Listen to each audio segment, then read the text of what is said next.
Hello students. जैसा कि आपको पता है 3 अगस्त को आपका CAP PCI एग्ज़ाम है और इस दौरान केवल आपका रिवीजन चल रहा होगा। और रिवीजन पर पेपर 2 के बारे में कुछ लोगों को कंसर्न होगा, कुछ लोग अच्छा लिख रहे होंगे, बट स्टिल एक जो दिक्कत जो सबसे ज़्यादा आ रही होगी कि आर्गूमेंट के पॉइंट्स किस तरह लिखे हैं वो समझ में नहीं आ रहा होगा, या फिर कुछ ऐसे टॉपिक्स जो कि बहुत ही ज़्यादा क्रूशियली इंपॉर्टेंट हैं जिनके रिपीटेशन के चांसेस ज़्यादा रहते हैं। और सिंस चूँकि लास्ट पुराने पेपर जब से आपने देखे होंगे तो आपने देखा होगा कि जो करंट में मुद्दे रहे हैं उन्हीं पे ज़्यादा क्वेश्चन पूछे जाते हैं। तो पर्टिकुलरली ये जो मैं वीडियो लिस्ट लेके आ रहा हूँ, इसमें जो आर्ग्यूमेंट्स, जो ऐसे और जो रिपोर्ट्स, इनमें जो क्रूशियली इंपॉर्टेंट है, जो बेसिकली ज़्यादा पूछे जाने के चांसेस है, उन्हीं को अपन इसमें डिस्कस करेंगे। तो आप इनका फुल्ली यूटिलाइज कर सकते हैं। इनके इंट्रोडक्शन और कंक्लूजन के जो भी आपको बेसिकली की पॉइंट्स लगते हैं, उन की पॉइंट्स को आप एक अलग A4 शीट के पेपर पर उतारना स्टार्ट कर दीजिए। उनको आप रोज़ डेली सुबह शाम में देखिए। इनसे आपकी इंग्लिश अच्छी होंगी, प्लस आपको पॉइंट जनरेशन में आपको काफ़ी हेल्प मिल जाएगी। सो आइए शुरू करते हैं इसको। आपको इसको ठीक से इसको इस्तेमाल कीजिए, आपको बहुत ही अच्छा पेपर 2 में रिस्पॉन्स मिलेगा। तो आइए स्टार्ट करते हैं। सो फर्स्ट अपना टॉपिक है कि इलेक्टोरल रिफॉर्म। आपको पता है इलेक्शन कमीशन को बहुत ज़्यादा न्यूज़ में रहा है, और इलेक्शन कमीशन और चुनाव के बारे में काफ़ी ज़्यादा चीज़ें ऐसी रही जो न्यूज़ में रही है, फंडिंग को लेके, इनको लेके। तो मेरे ख्याल से ये टॉपिक बहुत ज़्यादा इंपॉर्टेंट है। तो election reform are essential to strengthen Indian democracy, कि चुनावी सुधार बहुत ज़्यादा ज़रूरी है भारतीय लोकतंत्र को मजबूत करने के लिए। तो इसका इंट्रोडक्शन इस तरह हो सकता है कि India is the world's largest democracy, ठीक है, thrive on credibility of electoral process. However, rising concern about criminalization of politics, misuse of money power, and lack of transparency demand serious introspection. Electoral reform are seen as the backbone for a stronger, more trustworthy democratic setup, but not without debate. तो जैसा कि आप देख पा रहे हो, मेरे ख्याल से इस हिंदी समझाने की जरूरत नहीं, बट जैसा आपको समझ में आ रहा होगा कि India is the world's largest democracy, कि भारत जो है विश्व की सबसे बड़ी जो क्या है डेमोक्रेसी है। इसकी जो क्रेडिबिलिटी, इसकी विश्वसनीयता किस पर डिपेंड करती है? इलेक्टोरल प्रोसेस, जो चुनावी प्रणाली, उस पर डिपेंड करती है। फिर भी however rising concern about criminalisation मतलब अपराधी का बढ़ता राजनीतिकरण, राजनीति का बढ़ता अपराधीकरण, misuse of money power, कि पैसे का गलत इस्तेमाल, लेक ऑफ ट्रांसपेरेंसी, ये कीवर्ड्स हैं, lack of transparency, demand serious introspection, की स्वनिरीक्षण की वापस जरूरत है। Electoral reform are seen as the backbone, ये बैकबोन वर्ड आप अच्छा यूज़ करोगे तो आपको डेफिनेटली इससे जंप मिलेगा। Backbone for a stronger and more trustworthy democratic setup, but not without debate. देखो इंट्रोडक्शन का जो पार्ट होता है उसमें आपको ये चीज़ लास्ट में जो लाइन लिखी हुई है, electoral reform are seen as the backbone of for stronger more trustworthy democratic setup, but not without debate. तो ये लाइन आपको लिखनी पड़ेगी, राइट। ये आपका इंट्रोडक्शन हो गया। इसके बाद आर्गुमेंट्स क्या हो सकते हैं इसके फेवर में, अगेंस्ट में, कि हाँ जो इलेक्शन जो रिफॉर्म है इलेक्शन इलेक्टोरल प्रोसेस में वो ज़रूरी है। तो पहला क्या है, रिफॉर्म होंगे तो क्या होगा? क्रबिंग क्रिमिनलाइजेशन इन पॉलिटिक्स, पहला पॉइंट ये हो जाएगा। दूसरा पॉइंट कि क्रिमिनलाइजेशन उससे कम हो जाएगा। दूसरा पॉइंट ट्रांसपेरेंसी बढ़ जाएगी, ट्रांसपेरेंसी पॉलिटिकल फंडिंग। तीसरा misuse of caste and religion कम हो जाएगा। चौथा होगा paid news and misinformation. आपने देखा होगा कि पेड न्यूज़ मीडिया को खरीद लेते हैं और मिस इन्फॉर्मेशन कितनी फैलाई जाती है ना, तो उससे भी क्या मिल सकता है, छुटकारा मिल सकता है। पांचवा पॉइंट है कि strengthening the role of ECI, कि इलेक्टोरल रिफॉर्म करने से क्या कर सकते हैं अपन, ECI को और ज़्यादा पावरफुल बना सकते हैं, है ना। तो चलो इनको थोड़ा डिटेल में डिस्कस करते हैं, इनके पॉइंट्स भी अपन डिस्कस करेंगे और जो एग्जांपल्स होंगे, क्योंकि एग्जांपल से आपके क्वेश्चन ज़्यादा, जो आप जो आर्गुमेंट लिख रहे हो उसमें ज़्यादा मजबूती आती है। तो पहला क्रिमिनलाइजेशन, क्रबिंग क्रिमिनलाइजेशन इन पॉलिटिक्स, कि इलेक्टोरल रिफॉर्म करने से क्या हो जाएगा कि राजनीति का जो अपराधीकरण है वो कम हो सकता है। जैसे कि many candidate with criminal record get elected, ऐसे जो MP MLA ऐसे होते हैं जिनके जो क्रिमिनल रिकॉर्ड्स है, फिर भी वो क्या क्या क्या क्या कर लिए जाते हैं, चुन लिए जाते हैं। तो उनको क्या करा जा सकता है, उनको हटा जा सकता है। Reform like fast track court for politician can ensure clean governance, है ना। जैसे कि 43% of MPs in 2019 head criminal cases, ये ADR की रिपोर्ट है, राइट। तो इस तरह की रिपोर्ट को आप मेंशन कर सकते हो। इसको आप एक अपनी जो फैक्ट शीट है उसमें लिख लो, राइट। सेकंड जो पॉइंट है, transparency in political funding, opaque funding encourage corruption, reform like state funding और public scrutiny can reduce this. तो ओपेक जो होती है, जो बिल्कुल अपारदर्शी जो फंडिंग होती है, कि कहाँ से पैसा आ रहा है उसका कुछ पता नहीं लगता है, उसका उस पैसे का इस्तेमाल इलेक्शन प्रोसेस में होता है। इससे क्या होता है, मैनिपुलेशन ज़्यादा होता है, तो ट्रांसपेरेंसी का पता नहीं चलता। बट इसकी जगह क्या रिफॉर्म लाए जा सकते हैं, जैसे कि स्टेट फंडिंग, स्टेट खुद फंड कर सकता है ना, या पब्लिक स्क्रूटनी हो सकती है ऐसा। एग्जाम्पल क्या है इसका, electoral bond have been criticised for hiding donor identity. जो अभी रिसेंटली जो इलेक्शन का जो इलेक्टोरल बॉन्ड था उसको भी सुप्रीम कोर्ट ने खारिज किया। तो इसमें क्या था, बेसिकली इशू क्या था, ट्रांसपेरेंसी इसमें नहीं थी, नहीं पता लग रही थी कि किसने इशू किया है। ठीक है, आप बैंक में जमा करा रहे हो पैसे, बट बैंक को ये बताना या फिर ये बताना जरूरी नहीं था कि पैसा आया कहाँ से, है ना। तो ये भी एक तरह से क्या है, ट्रांसपेरेंसी में इशू आ रहा था, राइट। तीसरा कि misuse of caste and religion, कि राजनीति में सबसे बड़ा क्या, धर्म और जाति, इसका इस्तेमाल मिस यूज ज़्यादा होता है ना। तो इसको करप्ट करने के लिए क्या कर सकते हैं, ये इलेक्शन जो इलेक्टोरल रिफॉर्म लाएंगे उसमें इसका यूज़ कर सकते हैं कि politicians often exploit identity based politics, कि धर्म पहचान की राजनीति करते हैं।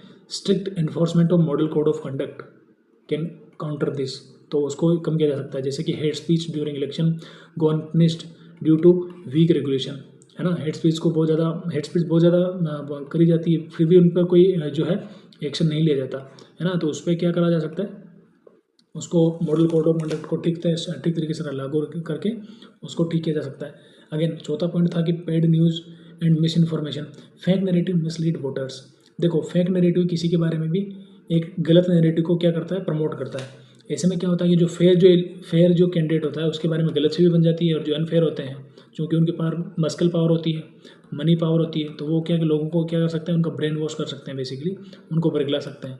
तो अगर इलेक्टोरल रिफॉर्म होते हैं तो ऐसी चीज़ों को कम किया जा सकता है, पेड न्यूज़ को कम किया जा सकता है, मिस इन्फॉर्मेशन को कम किया जा सकता है। Electoral reform must include media monitoring and penalties.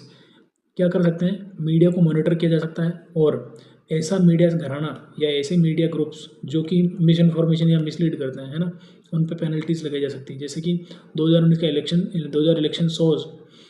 2019 election shows multiple fake WhatsApp campaign, ज़बरदस्ती के व्हाट्सएप कैंपेन होते हैं जिन पे कि किसी के प्रति सकारात्मक तो किसी के प्रति नकारात्मक न्यूज़ें फैलाई जाती है। इससे क्या होता है, ट्रांसपेरेंसी पे और जो पेड न्यूज इन्फॉर्मेशन है उस पर उसको प्रमोशन मिलता है इससे, राइट। पांचवा पॉइंट है strengthening the role of ECI. ECI के रोल को मजबूत किया जाए। ECI should have more autonomy and power to act swiftly, right. कि ईसीआई के पास ज़्यादा पावरफुल होगा वो, तो क्या करेगा, वो ज़्यादा फास्ट तरीके से उन चीज़ों पे काम कर पाएगा। जैसे कि delayed action against code violation weaken public trust. जैसे कि कोई घटना हो गई है ना, या फिर इलेक्शन के टाइम पे कोई ऐसी चीज़ सामने है इलेक्शन कमीशन की जो बिल्कुल नेग्लिजिबल नहीं है, उनको नेग्लेक्ट नहीं करना चाहिए उसको, बट फिर भी चूंकि उसके पास पावर कम होती है तो ऐसे में क्या होता है, वो चीज़ डिले हो जाती है, और डिले होने के बाद में उसका कोई रिलेवेंस ही नहीं रह जाती। तो code violation weaken the public trust, public का उससे क्या होता है, ट्रस्ट कम होता है, ठीक है। नेक्स्ट, अब ये तो चलो इलेक्टोरल रिफॉर्म के क्या हो जाएंगे, फायदे हो जाएंगे, बट क्या इलेक्टोरल रिफॉर्म के नुकसान भी हो सकते हैं क्या। तो इसके ऑब्वियस बात, हर चीज़ की प्लस और माइनस दोनों होते हैं ना। तो ये यहाँ पे इसके नेगेटिव क्या हो सकते हैं, जैसे कि वेट ए मिनट, इसके नुकसान क्या हो जाएंगे, जैसे कि डेमोक्रेसी इज ऑलरेडी फंक्शनिंग, ज़बरदस्ती का रिफॉर्म लाने की कोई आवश्यकता नहीं है, डेमोक्रेसी तो वैसे चल रही है ना। तो India has encountered fair election since 1951, drastic reform में भी अननेसेसरी। बात भी सही है कि डेमोक्रेसी तो अपने भारत में 75 साल हो गए लगभग कंटिन्यूसली, है ना, चल ही रही है, कोई अब तक इतनी मेजर प्रॉब्लम नहीं आई है ना। फिर भी अगर इस तरह की ड्रास्टिक रिफॉर्म लेके आएंगे तो क्या हो जाएगा, अननेसेसरी क्या हो जाएगा, चेंजेस जो है अननेसेसरी हो जाएंगे वो, राइट। जैसे कि peaceful transition of power at all level, सही बात है, स्मूथ ट्रांजिशन हो तो रहा ही है ना। और पॉलिटिक्स का तो नेचर है कि वो उसमें उठापटक के बिना तो कोई नेता जीत नहीं सकता, ये मैनिपुलेशन चलता ही रहता है उसमें। ये तो थोड़ी फ्रीडम ऑफ एक्सप्रेशन का कह सकते हैं कि उसका यूज़ करके चुनाव में ऐसा ही होता है, बट हमेशा तो ऐसा नहीं होता रहता, राइट। सेकंड पॉइंट है कि मे बी पॉलिटिकली मोटिवेटेड, हाँ ये भी हो सकता है कि जो पॉलिटिकल पार्टी अभी सत्ता में है वो मे बी पॉलिटिकली मोटिवेटेड होकर उसके फेवर में कुछ ऐसे लॉज बना दें जो उसकी पार्टी को फेवर करे, बाकी के अगेंस्ट चले जाएं। जैसे कि some reforms are use to target opposition और डिसेंट्स, राइट। जैसे कि example, opposition party alleges misuse of agencies during polls. जैसे कि अभी एलिगेशन क्या लगते हैं जब चुनावी कैंपेन होते तब, कि ईडी को खरीद रखा है या सीबीआई को खरीद रखा है या फिर ऐसी एजेंसीज को खरीद के रखा है या फिर उनको अपना तोता बना रखा है बेसिकली। तो इस तरह के एलिगेशन लगते रहते हैं, तो बेसिकली ये मे बी पॉलिटिकली मोटिवेटेड भी हो सकते हैं election reform. Again next point है कि implementation challenges, enforcing reform in diverse vast countries practically difficult. कि नई रिफॉर्म लेके भी आ जाएंगे फिर भी उनको एकदम से इम्प्लीमेंट करना क्या होगा, डिफ़िकल्ट होगा, राइट। जैसे कि curbing money distribution in remote areas is tough, कि मनी के डिस्ट्रीब्यूशन को जो है रिमोट एरियाज में क्या करना, डिस्ट्रीब्यूट करना बहुत टफ है, राइट। अगेन फोर्थ पॉइंट है कि वोटर अवेयरनेस इज की, नॉट जस्ट लॉज, कि जैसे कि लॉज तो कई सारे बने हुए हैं, है ना, उनका कितनों का आइडल तरीके से इम्प्लीमेंटेशन हुआ, आज तक नहीं हुआ ना। तो बेसिकली क्या है, अवेयरनेस इज़ द की, है ना, अवेयरनेस इज़ द की। तो educated voting is more effective than legal reform alone, कि लीगल रिफॉर्म लाने से ज़्यादा कुछ नहीं हो सकता, आपको लोगों को पढ़ाना पड़ेगा और शिक्षा के बिना कुछ भी नहीं हो सकता। तो एग्जांपल जैसे कि despite rules voter still choose corrupt candidate, देखो शिक्षा भी है लोगों के पास, है ना, रूल्स भी है, स्टिल लोग किनको चूज करते हैं, जो करप्ट होते हैं, है ना। और करप्शन इतना जनरल हो चुका है लोगों को कि करप्शन मतलब उनको करप्शन वाले कैंडिडेट भी उनको ठीक लगते हैं कि वो उनको सेलेक्ट कर लेते हैं बाद में, ठीक है। पांचवा, में हेम्पर पॉलिटिकल फ्रीडम, और पॉलिटिकल फ्रीडम को भी हेम्पर कर सकता है, जैसे कि over regulation can suppress freedom of expression and political campaign. अब पॉलिटिक्स का नाम ही है लोगों को क्या करना, बेसिकली उनको अपने जो वायदे हैं उनसे अपने तरफ लाना, राइट। तो पॉलिटिकल कैंपेन में उनको फ्रीडम ऑफ एक्सप्रेशन नहीं मिलेगा तो वो अपनी बात को रखेंगे कैसे, है ना। डेमोक्रेसी का तो आधारभूत जो बात ही वही है कि आपको आज़ादी होती है ना। और अगर आप पे आपकी आज़ादी छीन ली जाए तो फिर आप कैसे करोगे काम नहीं कर पाओगे। तो रेस्ट्रिक्टिंग रैलीज और स्लोगन में लिमिट आउटरीच, वो रीच जो है कम कर देंगे। तो ये 5.4 में हो गए, 5 पॉइंट अगेंस्ट में हो गए। Now what can be the conclusion of this, तो कंक्लूजन क्या हो सकता है, while India's democratic spirit is robust, है ना। देखो कंक्लूजन और आपका इंट्रोडक्शन बहुत ही अच्छा होना चाहिए। While India's democratic spirit is robust, reform are necessary to keep it clean, fair and future ready. देखो आपको एक कीवर्ड ध्यान देने पड़ेंगे कि while India's democratic spirit is robust, कि भारत की जो लोकतांत्रिक जो स्पिरिट है वो क्या है, बहुत ही मजबूत है। Reforms are necessary to keep it clean, reform लाना जरूरी भी है ना। किसके लिए, इसको क्लीन रखने के लिए, इसको फेयर रखने के लिए और उसको फ्यूचर रेडी रखने के लिए। आपको ये कीवर्ड्स है ना, आप डायरी में लिख लो इसको और बार बार इनको पढ़ो कि clean, fair and future ready. Future ready अगर आपको करना है अपने किसको, डेमोक्रेसी को, तो आपको रिफॉर्म भी लाने पड़ेंगे। However but still they must be balanced, inclusive and carefully implemented, कि बैलेंस्ड होने चाहिए, वो इंक्लूसिव होने चाहिए, वो केयरफुली इम्प्लीमेंटेड होने चाहिए। To truly strengthen not stifle our democracy, कि डेमोक्रेसी को गिराने के लिए नहीं, उनको बैलेंस तरीके से लागू करना है, उनको इंक्लूसिव तरीके से लागू करना है, उनको केयरफुली, है ना। तो समावेशी संतुलित स्थापित करते हुए और सावधानी से उनको क्या करना है, इम्प्लीमेंट करना है। तो ये था बेसिकली आपका आर्गूमेंट जो बेस्ड था किस पे, कि इलेक्शन रिफॉर्म जो है आने चाहिए, electoral reform are essential to strengthen our Indian democracy. I hope you got it. ये मैंने डिस्कस करने में इसको 12 से 13 14 मिनट का टाइम ले लिया, बट आपको ये पॉइंट्स विद इन सेकेंड्स आपको जनरेट हो जाएंगे। जैसे कि मैंने शुरू में आपको केवल हेडिंग्स पढ़वाई, राइट। जैसे कि पहला था कि क्रबिंग कम्युलेशन इन पॉलिटिक्स, सेकंड था ट्रांसपेरेंसी पे फोकस था, है ना। फिर था मिसयूज़ तो किसी का भी हो सकता है, जैसे कास्ट हो, रिलीजन हो, और भी कोई रीजनल आइडेंटिटी हो सकती है, उस पर हो सकता है ना। अगेन पेड न्यूज़, मीडिया को लेके आ जाओ, है ना, मीडिया इन्फॉर्मेशन, मिस इन्फॉर्मेशन जो है उसका बहुत ज़्यादा जो है चलन होता है। Strengthening the role of ECI की जो रोल को है और मजबूत किया जा सकता है। अगेंस्ट में क्या पॉइंट थे कि डेमोक्रेसी इज ऑलरेडी फंक्शनिंग, तो भाई पहले ही सिस्टम चल रहा था, जबरदस्ती इसको रिफॉर्म करके अलग रूल लाने की जरूरत क्या है, लोगों को समझ में नहीं आएंगे फिलहाल, है ना। मे बी पॉलिटिकली मोटिवेट, ये भी हो सकता है कि जो पार्टी सत्ता में है उसके पास अगर बहुमत है तो वो उसके हिसाब से लॉज बना देगी जो बाद में लोगों को दिक्कत करेगी।